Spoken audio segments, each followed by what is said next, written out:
This is going to be a long show, so I hope you're all dialed in. But I think I'd like to stop the boss part about like volume 10. It just depends. It just depends. So last week we talked at length about 3 key features every boss must have in order to keep control of his family. We talked about some historical instances that showed us what to do and what not to do. The 3 key points were you don't have to be seen, but you must be heard. But that being seen isn't a bad thing. But you almost have to be a ghost in a sense at the same time. There is a reason why some of Italy's most notorious gangsters have been on the lam for 20 years without being found. We also discussed that you have to be feared. For without fear, there is no cause to follow. There's no reason to follow a directive, right? And the final key that we talked about was surrounding yourself with the right men, because those that you surround yourself will say everything about you. We moved a little past that. We began to discuss the 27 rules for war, according to Niccolo Machiavelli. And we left off with number 7, and that's where I want to pick up today. Obviously, we're not going to do all 27 today. But we're going to get through them week by week. You will see how the Mafia designs itself and how it controls the business side of things. Along the way, we will sprinkle along some little tidbits for you, and we will try to apply examples, at least historically speaking, to help decipher what Machiavelli is really talking about. So the first one I wanted to talk about was discipline in war counts more than fury. And I think for the most part, this is very self-explanatory. It's simple. Brutality, while needed, isn't always the all to end all. It's making the right move for the right reasons at the right time. It's about keeping the bloodletting in check. God forbid, Nicky Scarfo probably could have kept some of the bloodletting in check. But there's 2 examples of this. The first example is the murder of Joe Masseria and Salvatore Maranzano. We know that Luciano behind the scenes was pulling the strings. We also know that Luciano became disillusioned at how the old guard couldn't get past old cliche beliefs and beefs. To Luciano, the old ways were the foundation of the mob, but it also began to handicap them a great deal. The focus, which should have been wealth, became greed. When greed takes over, you've lost the bottom line, and you end up making enemies. There's something to be said for just being comfortable. Keep in mind, both Masseria and Maranzano were incredibly wealthy, but both wanted everything to belong to them, and that's when all the shooting in the streets started to happen, and all that did was bring heat, and everybody started to lose money. Neither Maranzano nor Masseria were willing to bend, and they didn't think about their own armies. Rather, they put their wants ahead of the needs of their own family, something Joe Bonanno did. But it's that greed which creates war. Luciano, on his behalf, could have acted impulsively and just killed everybody immediately, but he didn't. He needed to coax one into believing that his side was more powerful and that they would win.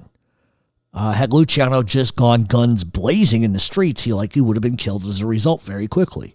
He was 3 steps ahead of both Masseria and Maranzano and only killed or had killed those that posed the greatest risk to his bottom line.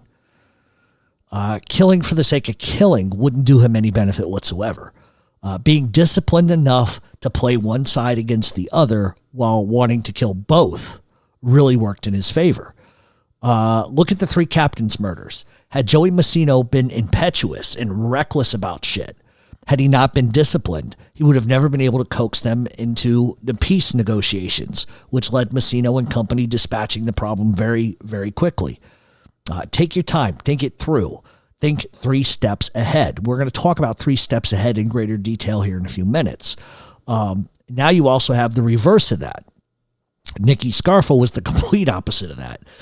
Nicky controlled everything without discipline. He just killed if anybody disagreed with him. His word was the last word.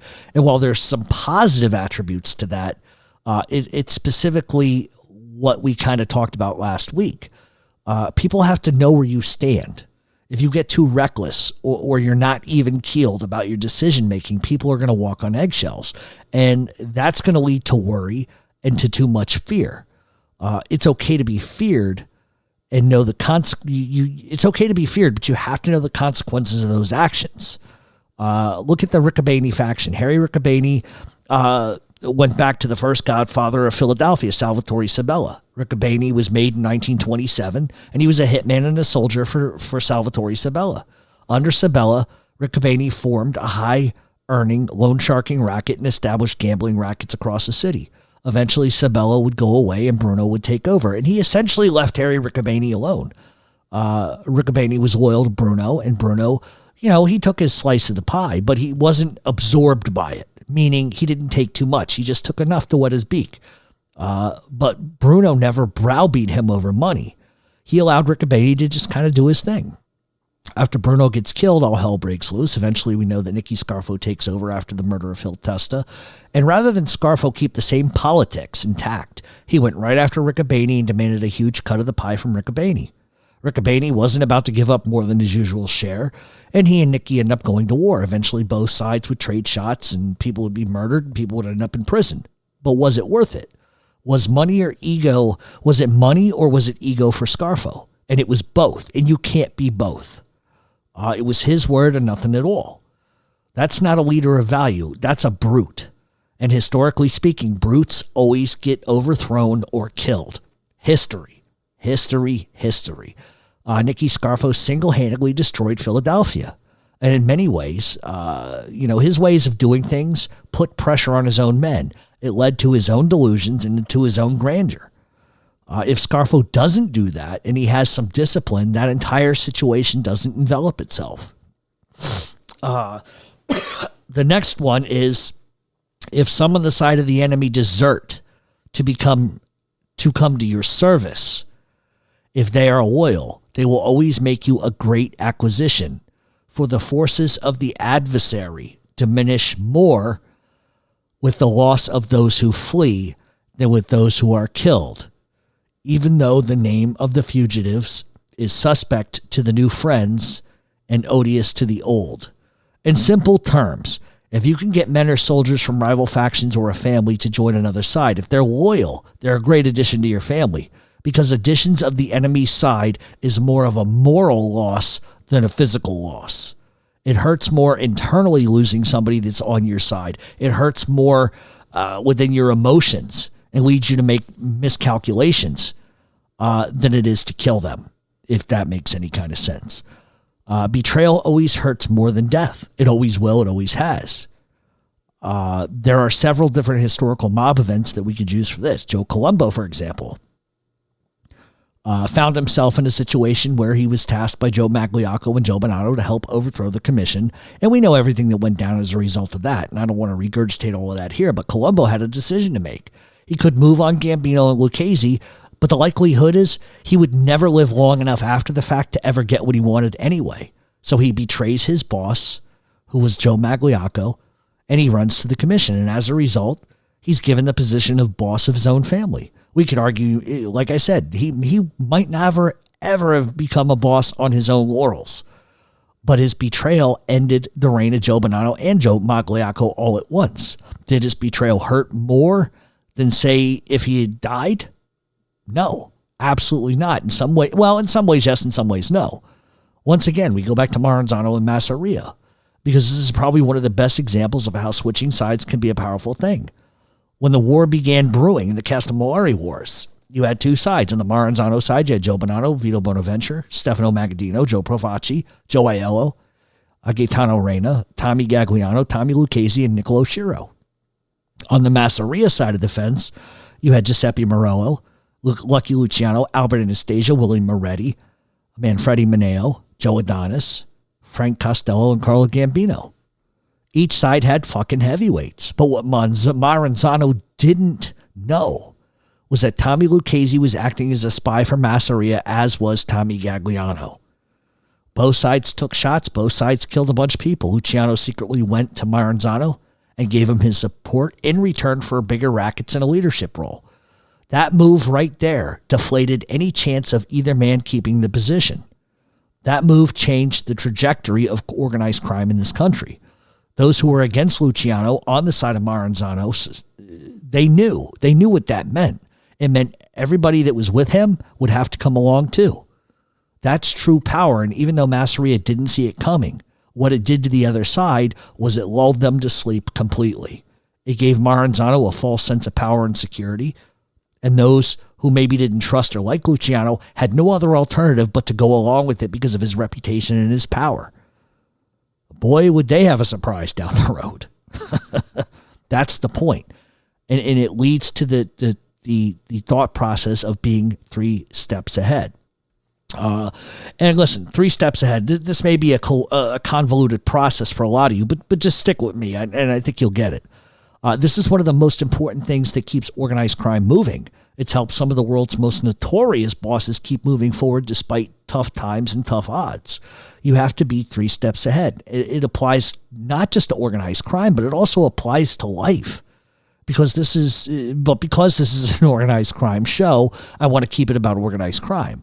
But in its simplest form, 3 steps ahead means having the mindset of which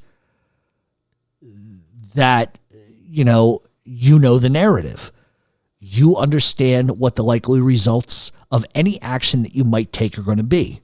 There's a saying, if you don't know your enemy well, there is a saying, if you know your enemy well, you can determine what they'll do before they do it. You ever been in a situation where you said something about somebody and you knew it was going to get back and you knew what their reaction would be? You're thinking 3 steps ahead. You know. The difference being is in organized crime, you know that and you prepare for what the results can be. It can give you a huge advantage. If you read people well enough, you can almost predetermine what they're going to do. The smartest of bosses have this uncanny fucking ability to not react, and they play against the grain and they laugh because they foresee everything. They aren't psychic. They just understand people. They understand egos. They understand power, and that they understand that power goes unbridled, gets ruined by overdecision and indecision. Vincent the Cingigante is somebody who played the game and executed it like a fucking genius. December 16th, 1985, Paul Castellano left his house in Staten Island. He was going to attend a meeting with his captains over a lot of internal bullshit that was going on within the Gambino crime family. He leaves early to do some Christmas shopping, never know what was waiting for him. After the murder of Castellano, John Gotti ascended the throne. The move was not a move that the commission liked or approved of. All of that aside, many thought that John Gotti had become the boss of bosses overnight. While that title had been long put to bed, the reality is Paul Castellano was effectively the boss of boss, the most powerful boss within the Mafia. Once he died, there was another who became the most powerful boss, and it wasn't John Gotti. It was Vinny the Cingigante. Prior to the murder of Paul Castellano, there was a huge issue. Angelo Ruggiero made a move on Anthony Gaspipe Casso, and the beef was over drugs. Don't get it twisted. It was over drugs, nothing more, nothing less. And Ruggiero would act. He would hire shooters to go after Gaspipe Casso. Casso lived, and Casso goes fucking berserk. Now, Casso would have been absolutely in his right 100% to go on a killing spree. Well, or to kill Angelo Ruggiero anyway. You cannot under any circumstances kill a mate guy and another family without it being sanctioned. That's just facts. Whether Gotti knew it or not, we're never going to know for sure. But what happened as a result was nothing short of insanity. Ruggiero should have been killed for those actions. There were a million reasons why Angelo Ruggiero should have been killed. Vinny the Chin could have reacted to all of that. He could have reacted to Gaspipe Casso going fucking berserk. He could have demanded a couple of things. He could have demanded John Gotti's death over the head of Paul Castellano. He could have demanded the death of Angelo Ruggiero for attempting to kill Gaspipe Casso. Instead, Gigante sits back. He quite possibly, maybe even off the record, agreed with Casso. On the record, he would have spoken about we need to have peace, we need to have calm, and an effort to stop a war from beginning. But then off the record, he would have nudged, turned a blind eye to everything. He knew that John Gotti was an egotist. He knew that Gotti was too flashy, too braggadocious, and that his ego would end up burying him. Rather than react, he sits back, he watches, and he plots. He knew what Gotti would do before John Gotti did it. He allowed John Gotti to think that he was at the top. He allowed Gotti to believe that he was the most powerful boss in Cosa Nostra. It was all by design. He was 3 steps ahead of John Gotti. He allowed Gotti to preen. He allowed Gotti to walk around like a peacock. And he knew that the feds would be all over him after that murder. And he knew that John Gotti would boast. So he just sat back. Rather than fight over control, rather than to control the narrative, rather than be retributive, he knew what the landscape was going to look like after the ball Castellano hit. Gotti would do everything that Vinny Gigante thought he would do, and he ends up burying himself and his family. And who takes over all the rewards after that? Vinny the Chin Gigante. Thinking 3 steps ahead is just knowing your friends, knowing your enemies, and knowing what they're capable of and what they aren't, and how they react to things. If you have a mindset, you can determine the right actions to take. Vinny Gigante was smart enough to walk away once Nicky Scarfo started going ape shit. And he just watched as Gotti backed him. Luciano, as we've talked about in terms of Maranzano and Masseria, he knew they were greedy. He knew that they had one central focus. He knew that they had their own desires ahead of the bottom line. He knew it would be easy to manipulate and talk sense into everybody around them. He knew that Masseria was a fool, and he knew that Maranzano would eventually move against him. Philadelphia, John Stamfa, backed by New York, arrives in Philadelphia and just tries to take over. Stamfa was Sicilian. He had old world views, old world thoughts. He was a killer. Make no mistake about it. John Stamfa was a tough guy. The one thing that Stamfa didn't quite understand or see 3 steps ahead on was that a younger group wasn't going to put up with old world bullshit. Stamfa came from old traditions. He thought he was the boss, and anybody who didn't fall in line should be killed. He was a lot like Scarfo, but perhaps not as batshit crazy. I mean, granted, sticking a tongue in an envelope's a little batshit crazy, but still. His biggest mistake was trying to control by brute force. And he also wasn't able to be negotiable. Those who earn that title by brute force are often taken because of it. And those are facts. Stamfa understood the resolve of the he misunderstood the resolve of the younger generation. He had thoughts, if he had thoughts that were 3 steps ahead, he might have seen the younger generation going after him, might have seen himself getting put front and center because he was non-negotiable, especially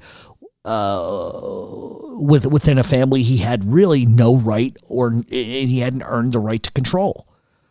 3 steps ahead, he would have known. He would have known that the younger group's going to go tit for tat. People are going to get killed as a result. And there's going to be a split, factionally speaking, within the family. And there's going to be a ton of heat. By proxy, because of that, somebody would end up talking. If he was 3 steps ahead, he never would have brought in Ron Previty, an ex-cop. He trusted blindly because his back was up against the wall. And because he was blinded by the money that Ron Previty brought. The younger guys, they played his own faction against him. If he thinks 3 steps ahead, it ends completely differently. The best way to be 3 steps ahead is to know your enemy completely. Know what they're about. Know how they react. It amazes me that Lucky Luciano didn't foretell Vito Genovese making a move like he made against Costello.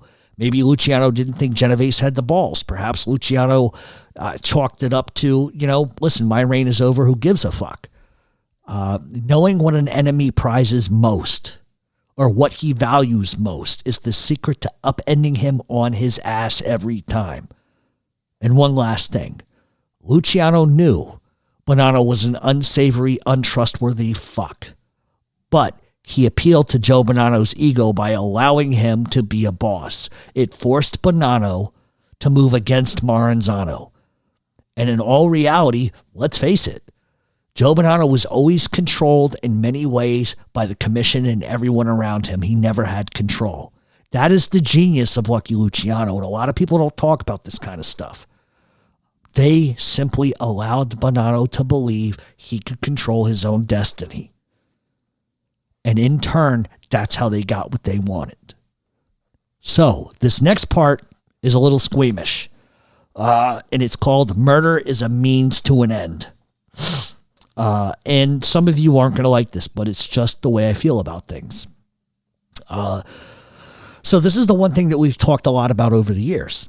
And like I just said, I seem to take a lot of slack for talking about it. People are always repulsed that I can agree on any level that murder is necessary. And let me pose a question to all of you. A man comes into your house and touches your kid, or he molests your kid. What are you going to do if you walk in and see that? You going to wait for the police to come, or are you going to kill him? 99.9% of you would murder that person without a second fucking thought. If you're at a store and a man pulls a gun and you have one too, are you going to wait around to see if he's going to shoot you, or are you going to kill him to save yourself and everybody else? 99% of you would kill him. And then you would justify it by saying you're protecting yourself. Murder is murder. The parameters, for the most part, are the same.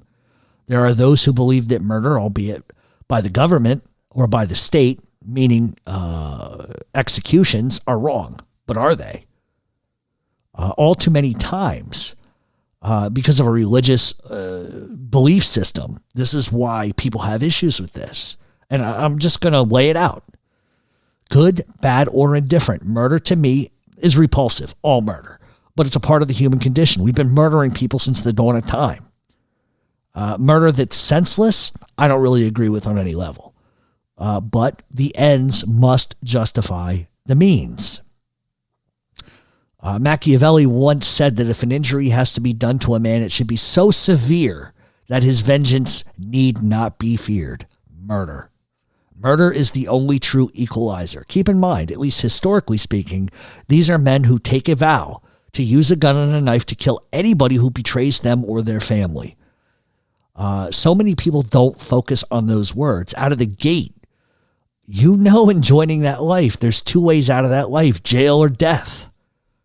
And there's only one way to handle the legitimate business side of that. The gun and the knife and the burning saint are symbolic of how we enter this life. We enter a new being. We leave as a burning ember. How we go really depends on us. And at least according to the rituals of Cosa Nostra. Murder is the device by which keeps men in line. It's the only equalizer. It's the only way you stop disruption and revolt. Historically, we can go back to King Edward I. He was also known as Longshanks. He thought by raping Scottish citizens, stealing land, and killing William Wallace that he would win over everybody in Scotland. And all it did was lead to a revolt. And it led to a revolution that Robert the Bruce took over, and he stuck it up Longshanks' ass. And he led them to Scottish independence, which one can argue if the longevity of that lasted, because Scotland is very much still under the control of the English. And I'm all for Scottish independence, and I'm all for Irish independence too. King Edward believed that killing William Wallace was necessary, and the ends justified the means. Justified. All right, in many ways to him it might have been, but in a million ways it wasn't. That murder led to a revolution. Historically in the Mafia, there have been murders that changed the trajectory of the Mafia for the better in terms of functionality. But there have been murders which were quite unnecessary, like the murder of Paul Castellano. Completely fucking unnecessary. And it was awful for the Mafia and for the Gambino crime family. Did Paul Castellano need to be killed? In all reality, no. Paul was going to get convicted in the commission case regardless, right? And he would have gone to prison for the rest of his fucking life. Could he have controlled the family from prison? Perhaps. Could he have had John Gotti killed? Absolutely. But I don't think that was his motivation, because if that had been his motivation, believe me, John Gotti would have been killed. Could he have shelved Gotti and disbanded his crew? Absolutely 100%. The motive for Gotti killing Castellano came down not to disrespect, because a lot of people get this wrong, but out of fear. John Gotti was afraid of Paul Castellano, and he should have been. He was afraid of being killed. He knew the man he was dealing with. Had Gotti looking back, sat back he likely never would have become boss on his own if he hadn't killed Paul. It was a reflex out of fear more than anything. So let's play this out for a second. Gotti does nothing, and maybe Paul Castellano does nothing in return. But Gotti likely would have been reduced in rank. And so when Neil dies, he loses all the protection that he had through Neil. So it wouldn't have taken much for Paul to flex his muscles and send Gotti and end Gotti's upticking career. Maybe Paul doesn't do that. If he doesn't, he goes off to prison, and likely Tommy Bellotti or someone else takes over at the top at the discretion of Paul Castellano. Castellano likely wouldn't have killed Gotti because of the heat, just the massive amounts of heat that it would have brought. It would have created a nightmare for Paul Castellano. So Gotti could have waited it out, let the chips fall, let the cards hit wherever they may, and he could have rebuilt his reputation and then begun to move up the chain of command. But I suspect that after the Ruggiero nonsense and Gene Gotti and all of that, and the drugs and whatever else, and the wiretaps, and Gotti essentially turning a blind eye and pretending like he had no idea what was going on, his career was in jeopardy. From a criminal aspect, I don't know if anybody before him really did anything different. Gambino, Anastasia, Luciano, they all did the same exact thing. They killed bosses. But although one has to admit their motivations, while the same, the reasons for that are a bit different. Luciano didn't react or act out of fear. Anastasia didn't act out of fear. It was an offensive move to take over and absorb. Gotti's move was reactionary out of defense. Gotti makes his move, takes over the family, and his run is short and pretty much forgettable. And I say forgettable because he had an opportunity to really control that family, but he was inept to do it. And I'm not knocking John Gotti. At the end of the day, he was a man's man. He was a knock-around guy. He was a true fucking gangster. But he had no idea how to run a crime family. He didn't understand the unions. He didn't understand the garment district. It was a steep learning curve for him. Multiple made guys, some that became informants, and some off the record have said that while he was feared and respected by a lot of people, there were also those within his own family that couldn't stand him. They didn't like his attitude. And they knew the things that he was doing were going to lead to a ton of problems. They were going to lead to incredibly long sentences for a lot of good people. Listen, nothing is perfect, but there are things that he could and should have done that I think in the end he realized, but he realizes it too late. I give him credit for thumbing his nose at the feds. Nobody did it better. Nobody ever will. But it was also his fucking undoing.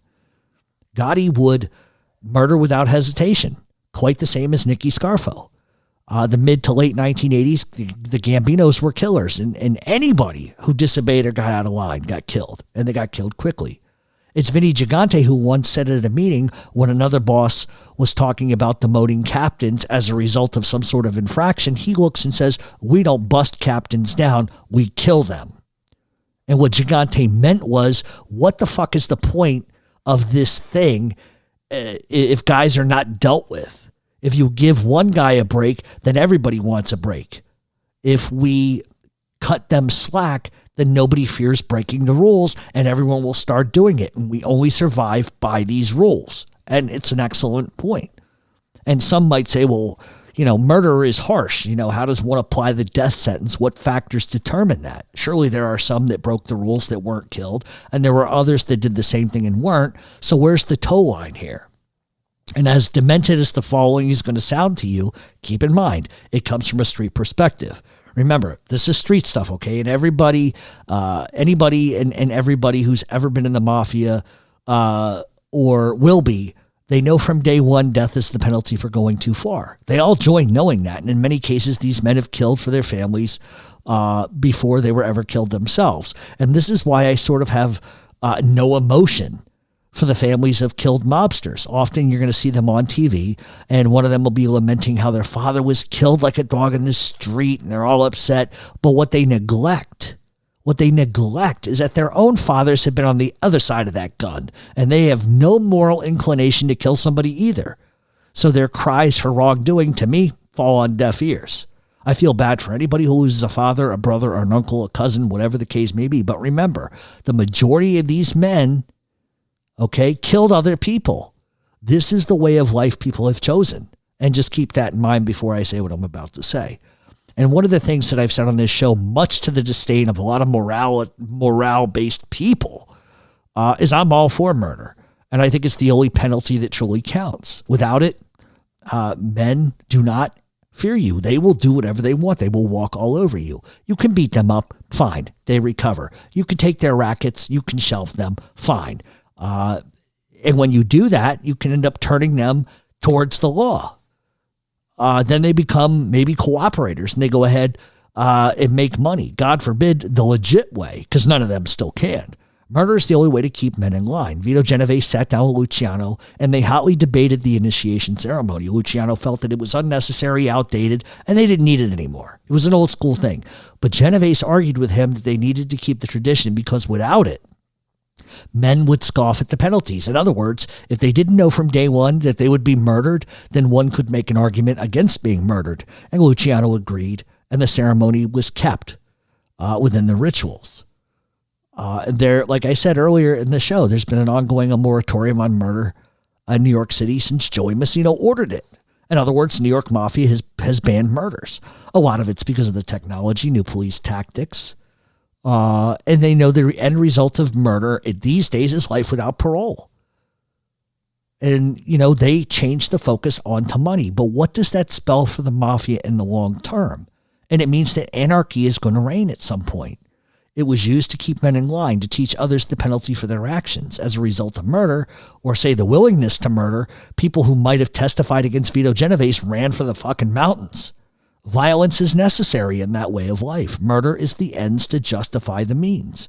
If you're going to be a boss, you have to show a willingness to react appropriately and proportionately. You have to avail of yourself the ultimate price for betraying the family. I think everybody can simplify it into terms of, well, you become a rat, you should be killed. And that and on its legs, we can understand. But for me, murder is agreeable in the following ways. You talk to a cop in any manner other than getting arrested, you're getting killed. You don't talk to cops. You sleep with another man-made's wife, you're going to be fucking killed. Because nothing creates more drama than a guy banging another guy's fucking wife. You're just asking for drama. You're asking for police. You're asking for domestic bullshit. You do it, you should be killed. End of story. End of fucking story. And that's not me saying, well, your wife is property of you. That's not it. Or love. No, it creates way too much fucking drama.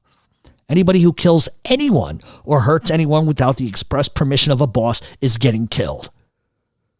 Any money gets stolen, you're going to be killed. That's reality. And those are the worst case scenarios. Men have been killed for less than those things, believe me. The difference is a boss has a lot of things at his disposal. He can shelve somebody. But it's been my experience that those who get shelved end up becoming rats. Truth. Look at people who have been shelved. Tell me they didn't rat. They know too much about too much. Where the mafia at times has been brutal is over petty gripes. Petty gripes are about turf and money.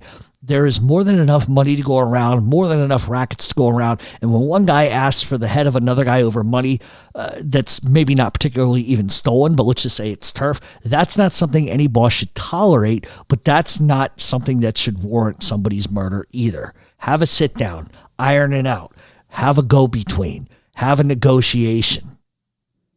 That's reality. This is why so many bosses got hemmed up with murder charges, because bosses have nodded, ahead over a beef between two people, and then that guy hits the other guy, and now you're going down for it. Wherever there's two, there is a fucking conspiracy. Trust me. A boss should never, ever, under any fucking circumstances, verbalize murder. A nod of the head is all Carlo Gambino needed. And that was it. And the guy would go and go quick. Vincent the Chinagante was the same way. A nod of the head, and that was that. Killing a guy over petty shit is why people like Nicky Scarfo have short runs. John Gotti killed over petty shit too, and that's also why he had a short run. Guys like Raymond Patriarca, Vinny Gigante, Lucky Luciano, they killed for reasons. Luciano gave Bugsy Siegel a dozen fucking chances before he had enough.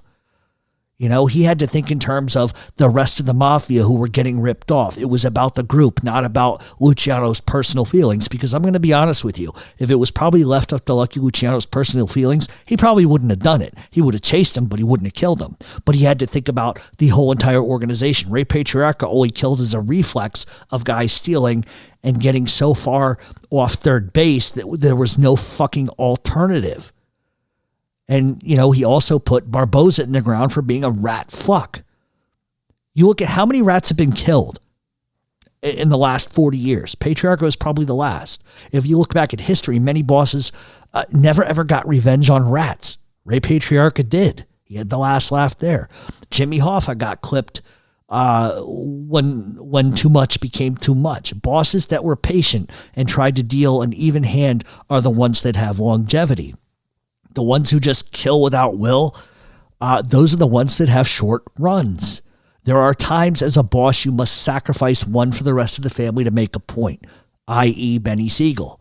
If you look at the men the bosses had ordered to be killed, they had betrayed them. They had given them up or others.